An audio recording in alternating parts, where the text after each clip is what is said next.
In today's video, I'm going to teach you how to use Notion buttons. Buttons are a powerful feature in Notion that can help you automate simple actions, reduce repetitive work, and make your pages more interactive and efficient.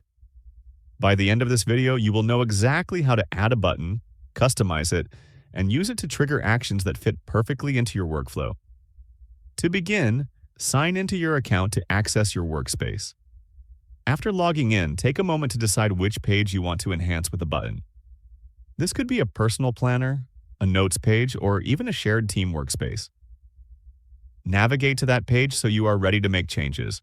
Once you are on the page, click anywhere in the content area. This is where you will add the button.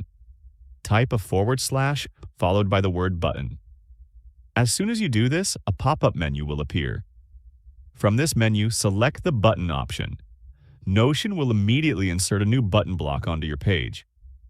Now it is time to customize your button. In the button settings, start by renaming it. Choose a name that clearly describes what the button will do. For example, if the button is meant to add a new group of tasks, you can name it Add Tasks or something similar that makes sense to you. Clear naming makes your page easier to understand and use later. After naming the button, look for the option labeled Do Action. Click the plus New Action button next to it. This will open a list of available actions that the button can perform. Notion offers several options, but for this tutorial, select Insert Blocks. This action allows the button to automatically add content to your page when clicked. Once Insert Blocks is selected, you will need to type the command for what you want the button to insert. This could be a text block, a checklist, or any other block that fits your workflow.